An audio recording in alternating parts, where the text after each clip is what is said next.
We'll keep spinning it until we find the right location.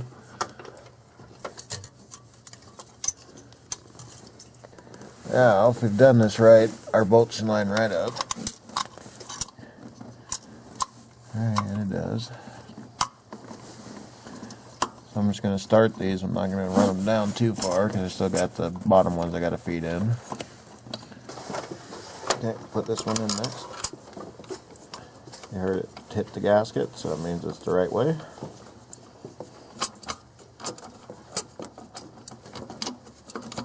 Again, that's why we leave it loose, so we can rock it around a little bit.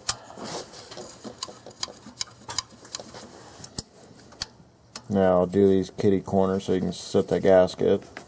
Now it is a steel gasket, so I like doing things evenly as possible. Alright, so I'm going to show you how we're going to get the amount of torque that thing had on it.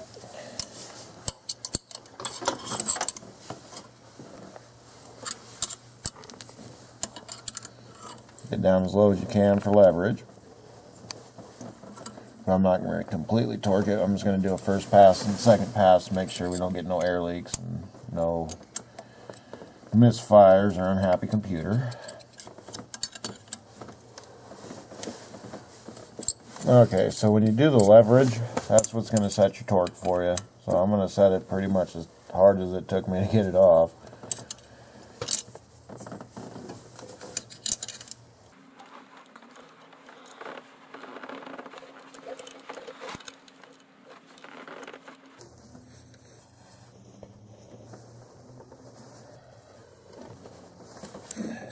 Okay, and then let's set our last one, which is the one that we can't see, but we know it's there.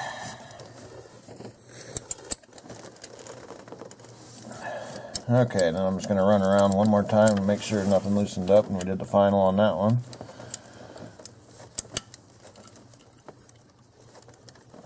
Oh yeah, that's tight. Whew.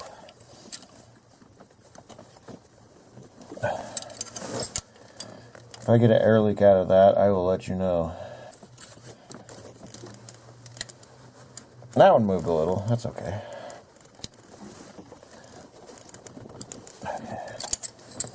And then I'm going to check this back one again one more time since it is somewhat being difficult.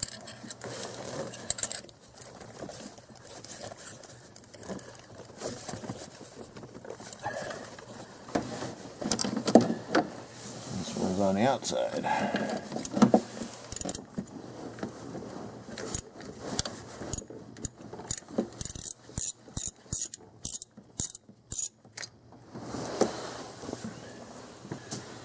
Alright, let's pull our coil. Last and final one.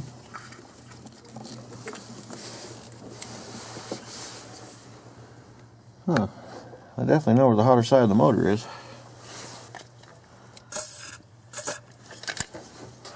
Alright, let's see if she's going to break or whine.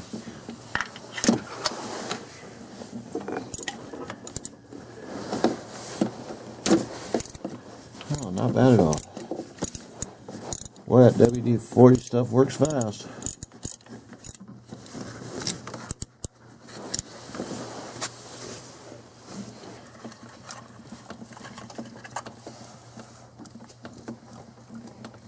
Good challenge for the day.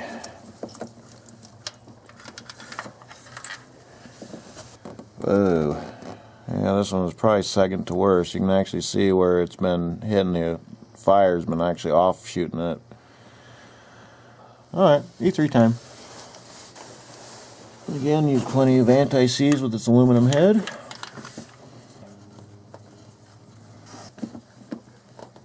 Alright, now we've stopped. Now we're going to go ahead and do our torque.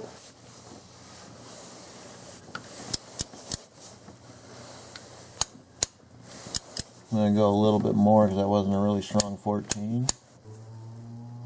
And then our final pass of 18.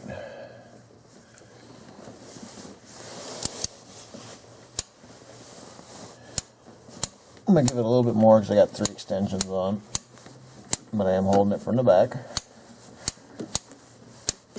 Alright. Alright, very good.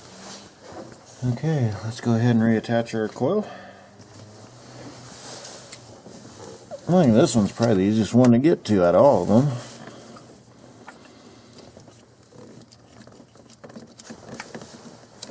Alright, that is seated.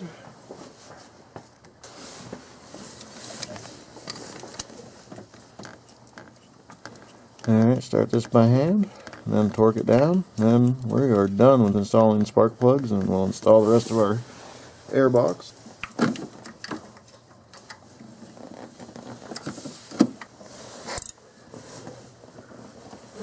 Alright, so that's all torqued up.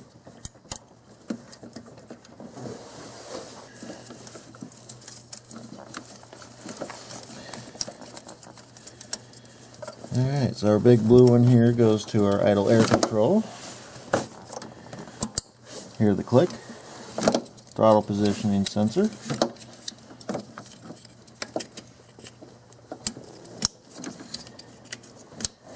Alright, and finally our coil. Alright, hear that final click? Such a shame to cover that up. It looks so pretty.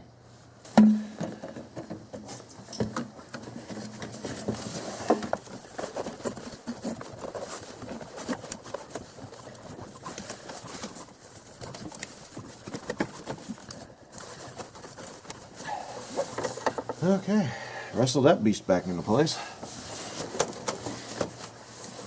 Alright, let's install this bolt first.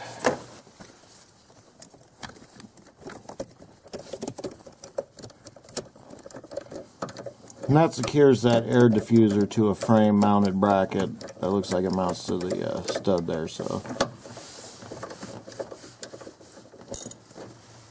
alright, these are another one that only need about 10 to 12 pounds. Okay. Now we can start hooking up our air tubes.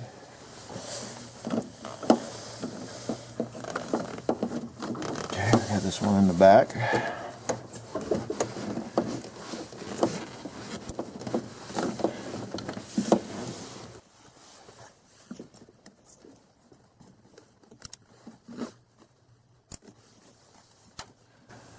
Alright, let me see if I disconnect anything else back there. Okay, so next we're going to hook up our air tube here. Except for I'm going to leave this up higher so it's easier to get to, like that.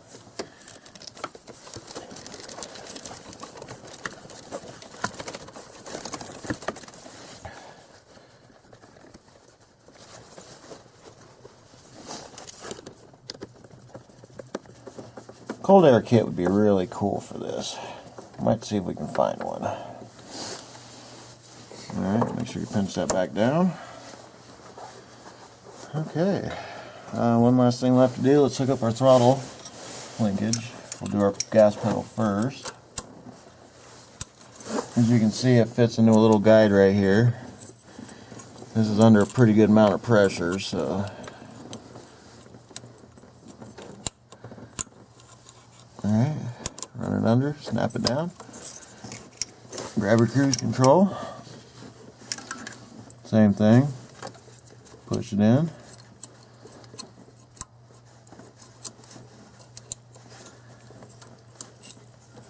snap it down. Okay, one last thing, we have a vacuum line that we got to deal with, which is right here. Alright, now we need these double clamps. One clamp goes on the air tube, the other one goes on the other side of it.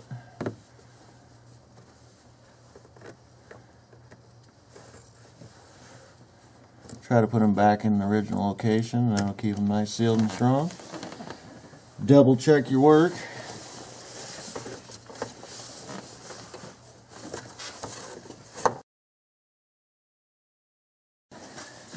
I forgot one other hose. This is why I always say double check your work.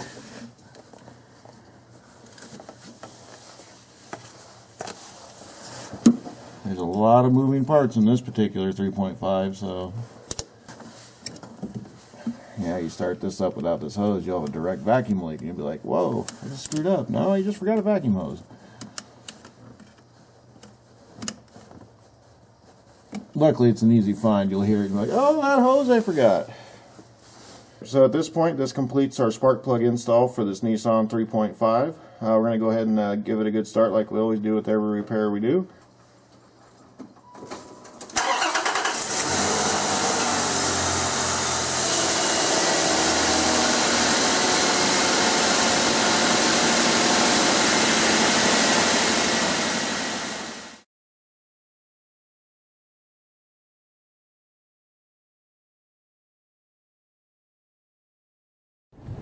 Doing the first test with the E3 spark plugs in the Nissan QX4 2001.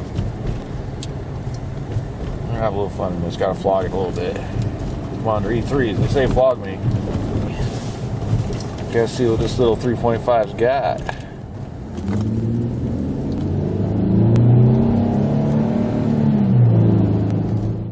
Oh, didn't expect that. Alright, so turn over drive off and see what we got.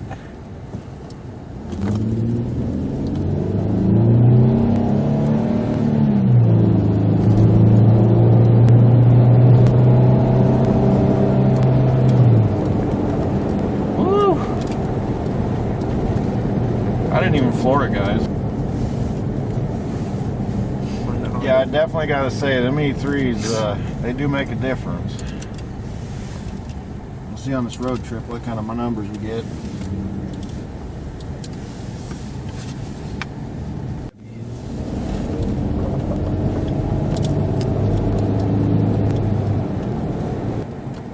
Drives like she got a little bit more spring in her step.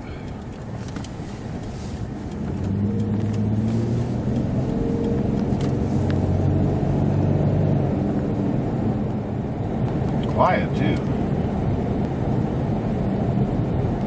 Speeding in the Nissan. Oh, excuse me, it's the Infiniti QX4 for 2001 at $41,817 base price. I'll show the sticker now.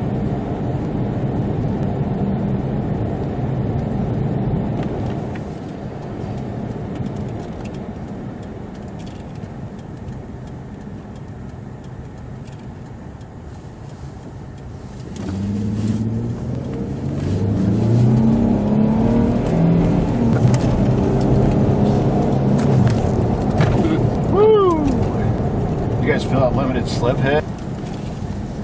I don't know, it ain't the same kind of power you get off the V8, but at least you can get on the freeway and have a little fun.